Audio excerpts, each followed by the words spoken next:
Guy's an expert in something called necrobiology. Maybe he likes to take his work home with him. We'll take a look at this one. It could be Aztec, I think. Rick?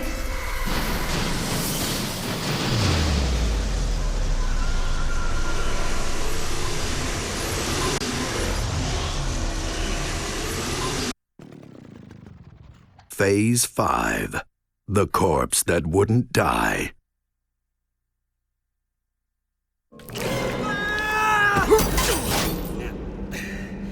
Nice landing. Hey, your nutsack's not fused to your chin, right? I'd consider that a successful trip. Where are we? You tell me, Rick. The carvings are Mayan. I'd say we're somewhere in southern Mexico. Maybe the Yucatan Peninsula? Very good. And wrong. Now, give or take a few hours and 100-and-something feet, we're back where we started. West had all this shipped here and built into the foundations of the mansion. A lot of people have entered these catacombs. West has returned. Generations of the disappeared of our town lie buried down here. And they ain't at rest. So we're back at the West Manor, where a bunch of zombies have apparently been waiting their cue to throw us a homecoming party. You know what would really liven this party up is a goddamn chainsaw. What the hell is that thing anyway? I swear to God if that wormhole lost my fucking luggage. Anyway, we do have something almost as good as a chainsaw. You may have noticed at the end of the last level we unlocked a move called the Splatter Slash. Once I've herded these guys into a nice formation, I'll show it off for you, as it is my favorite move in the game. There it is. Get an achievement for using our new move, as well as a deep sense of satisfaction. The Splatter Slash is kind of an aggressive counterpart to the Splatter Siphon move that we've had for some time now. Bitch! Both use up a segment of the Necro Gauge, so as to keep us from spamming it, as it would be ridiculously overpowered. I also don't want it to wear out its welcome just yet, so I'm using it sparingly. Plus these zombies, they're fodder enough already. Hardly worth it. Maybe a little worth it.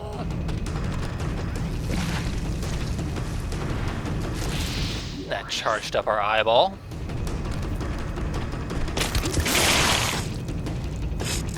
Rick seems quite desensitized to the destruction of flesh at this point.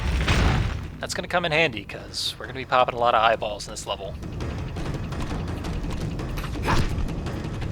There's actually some rather nice scenery down here. It's a good thing Dr. West keeps his shallow graves well lit. And our first segment of Jennifer's picture. Not what I was looking for, but I will take it. Fuck is that? I have a feeling we'll find out soon enough. Another horrifying monster teased.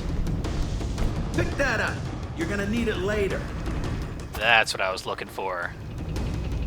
They're finally giving us some instruction on how to use it. So, I'm gonna let the saw do the talking for a while.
Now that we've left that hallway sufficiently carpeted with gore, we'll be introduced to a new type of enemy, whose gimmick we will not experience at all as long as we have this chainsaw. Something we will be seeing, though, is the weaponized grab for the chainsaw. Beautiful. And of course, this most recent rampage has been scored by Mastodon's Blood and Thunder. If you've noticed Rick's shirt pre-disembowelment in the wormhole flashbacks, you probably saw this coming. Even though it's a Crack the Sky shirt, Blood and Thunder is Mastodon's iconic anthem. It also features the great Neil Fallon of Clutch on guest vocals. We've also got a minute here to talk about how the chainsaw controls. You can hold the right trigger to turn it sideways and run the idling blade into various enemies. Usually an instant kill, unless it's against these guys. For these guys, you want to use the light attack combo, hitting X 3 times, or maybe the heavy Y attack. Either way, they're going to end up dead, but all that a chainsaw. You have to fight this last guy, mano a mano. He's got a bit of an advantage in the mono aspect. At this point, though, we are sufficiently skilled and upgraded that even such an imposing enemy is not going to pose much of a threat by himself.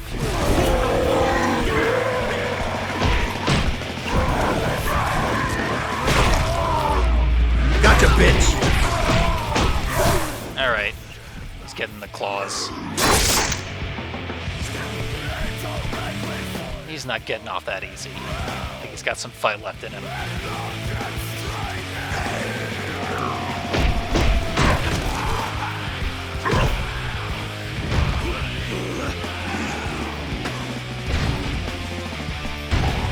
There we go. Now you can die.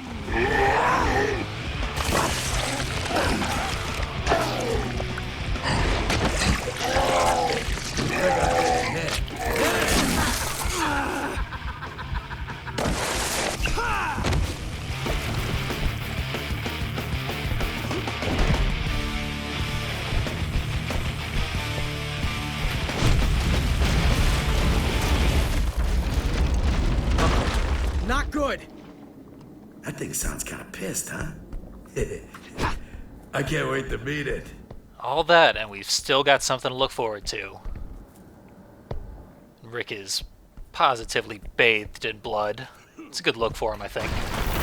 How long has Wes been alive? Long enough to know that everything else in the tribe ain't bringing his dead wife back. And he's crazy enough to think that the corrupted will do it if he helps them? Have to be crazy in the first place to make it happen. This house is a temple built in their name. Artifacts, dead religion, cult. The good doctor spent a lifetime doing that crap. All to make contact with the corruption. Quite a few lifetimes, in fact. Seems along the way he's gotten his place infested with boar worms. This boar worm nest is gonna spawn the little guys for quite a while.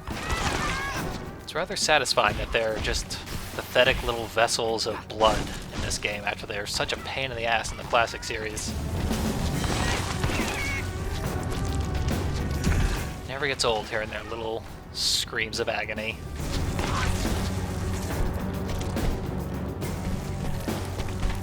Just making sure we've cleared out every last one. Wouldn't want any hiding away in there. And it looks like we've played Exterminator for long enough. And moving on from what was surely the most disgusting mass of organic matter to occupy our room, I was mistaken. Now why is there a big fucking eye down here? Who the hell cares? I just want to see what's behind it. So, I don't know, kill it. You got a one-track mind mask. Sounds like a good plan, though. Does defend itself. Also, its eyelashes are bladed. And that zombie bought it a little bit of time. It does give me a good idea to try and kick one of these things into that eyeball, though. Let's try that out. No, not quite timed right. This ought to do it. Tried and true method.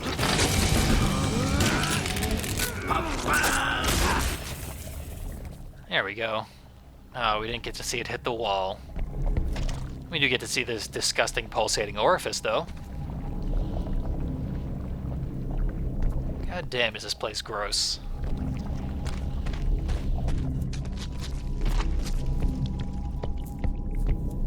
And up ahead, we've got a closet full of boar worm boxes, which contains the next piece of Jen's picture.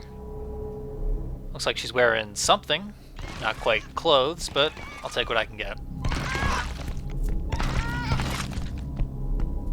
And stomp the rest of these poor worms. Never know when you're gonna need all that blood. You see that? Jenny!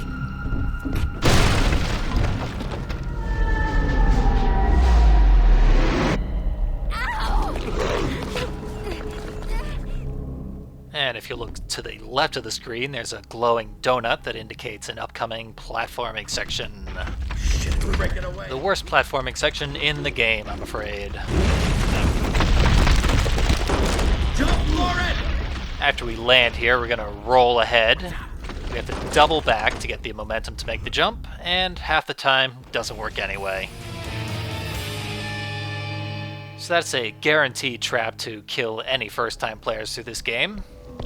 And the fact that it really doesn't work is going to kill you considerably more than that one time. This is exactly how the game sabotages itself.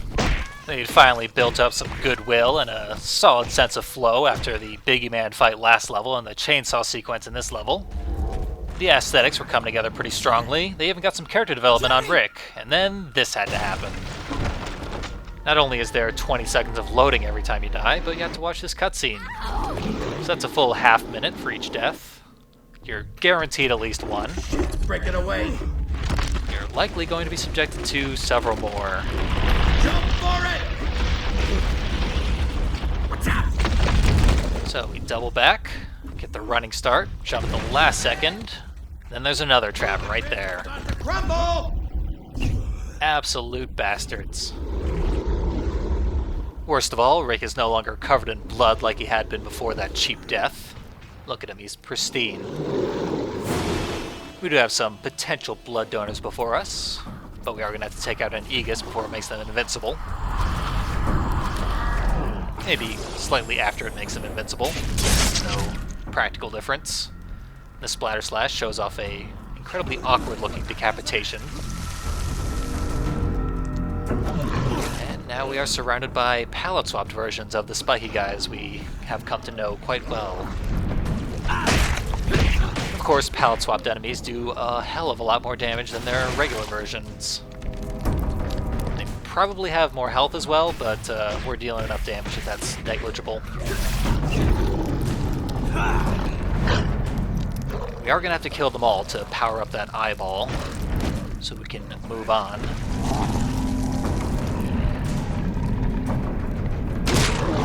We're just going to have to be pretty careful while we do so, because these guys can kill us pretty quick. That is not a good example of being careful. At this point, the game expects us to have considerably more upgrades to our base character, so I'm going to fill out the health bar. The final upgrade adds 50% of the base health to the maximum. The others only did 25%, so that's a huge improvement. Might as well upgrade the Splatter Slash, because it gets pretty impressive at higher levels. And we're going to need more Necro, because we're going through it quite a lot faster. Check that out. Beautiful. Now that we've wreaked sufficient vengeance on these guys, let's show off what those conspicuous skulls are for.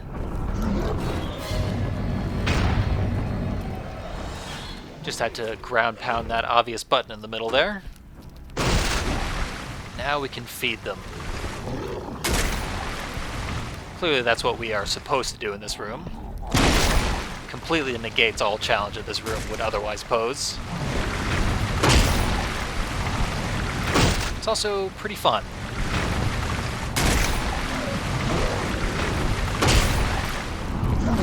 But back in the run where I forgot to do that. Rick's getting pretty frustrated about not being able to figure out that button. He's almost killed his way to victory. That'll do it.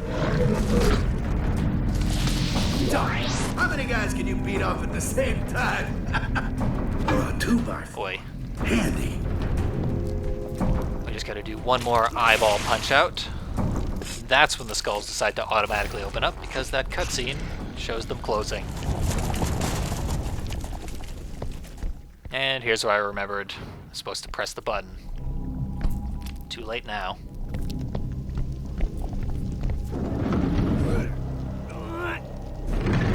Wait. The Aztec mask, is that what you are? I've got an Aztec demon inside my head.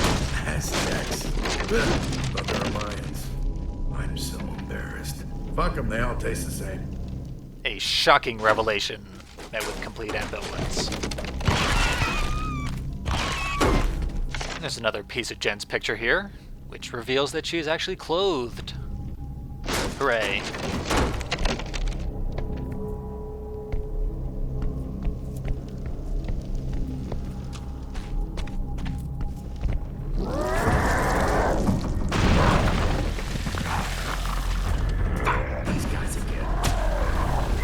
This is a real scary looking room. Shit is about to hit the fan. So this room isn't nearly as life-threatening as they want you to think it is. Because these guys spawn on opposite ends of the room, only one of them can see you at a time, so unless you intentionally run over and aggro the other one, it's a one-on-one fight. Still managing to take quite a few hits. But of course, Splatter Slash saves the day. You can see that killing these guys with a slashing move only cuts off their legs. They can crawl around and try and get you. They require one last killing blow. Yes! We can move on to the second phase, where things actually will get a little bit difficult. Because our friend is going to jump down. That cutscene will play extremely slowly. It'll take over a minute if you're doing a charge attack when it starts. And that tends to happen because I use a lot of charge attacks on the big guys, so... Here would be the QTE that the Terratoids can activate. I almost always fail it, but I managed to succeed it here. It's very, very difficult. I consider myself an above-average button masher, and I, like I said, almost always fail it.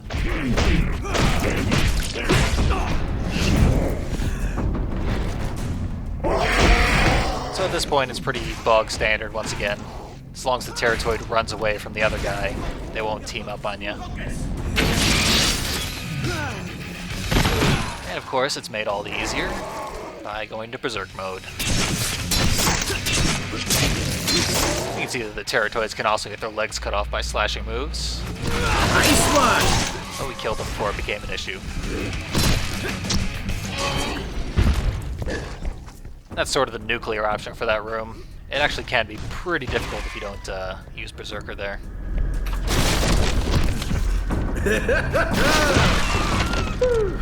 You know it's right. I liked it about 20 seconds ago.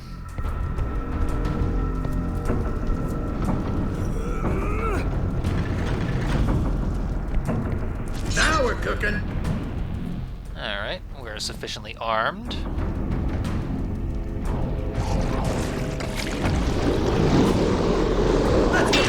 I think they're trying to tell us something. Fortunately, I remembered how to work these skulls because they didn't leave much room for me to forget. There we go. You just gotta feed skulls to the skulls. You definitely don't want to break your cleaver here. Although there is a backup weapon, which we'll be using a little later. And in extreme emergencies, the Splatter Slash can cut off heads. It's just unlikely. Even still, I managed to not do this my first 2 times through the game. Which is to say that it is optional.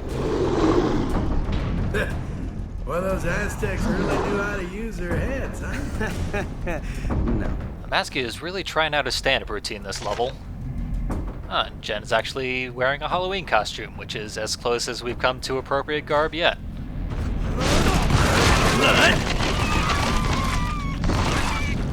One last batch of boar worms. And on to the actual purpose of this particular room, which is to kill everything. Yet again. Going for a splatter kill here because the mask has new lines for this albino variant, which is a lazy way to incentivize me to start doing splatter kills again. I believe that was a new one. Not one of the good ones, though.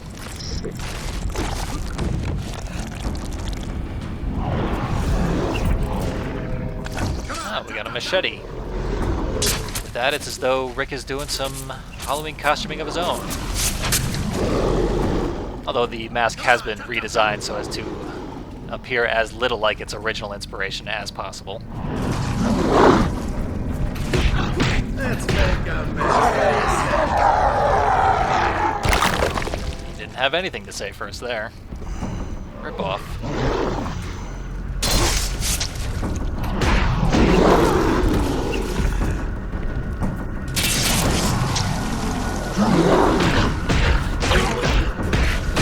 And we'll try a few more. Make up something!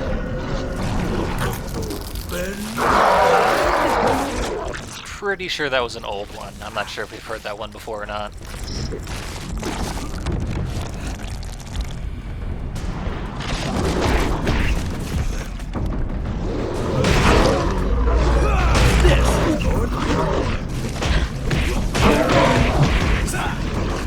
Ah, we actually did a tackle move there. Happens automatically at the end of a rapid jabs combo, but I never expect it. You're supposed to press any of the face buttons and will execute the enemy.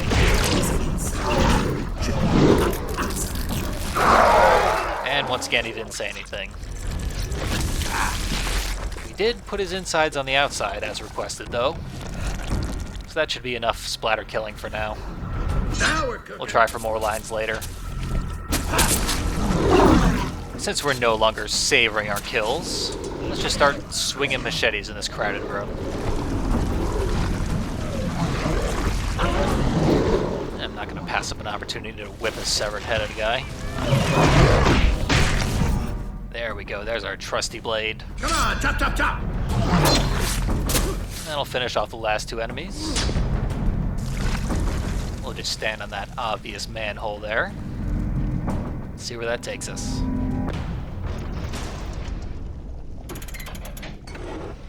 Shall we?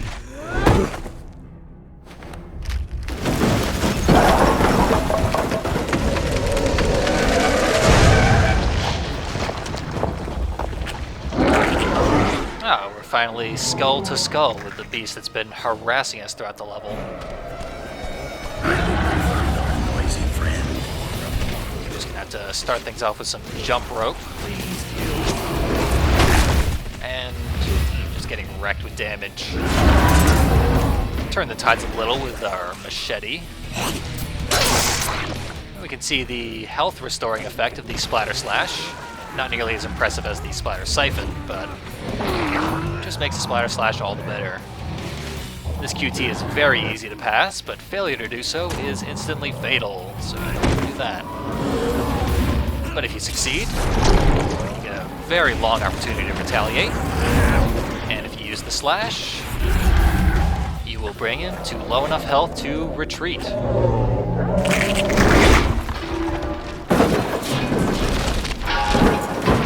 That is going to bring an abrupt and unsatisfying end to this level. And here's the third type of loading screen, which I had previously forgotten about. Would have been wise of them to use it on the last level when we were actually fighting these guys. For now, though, I'll see you next time when we continue to explore Dr. West's basement.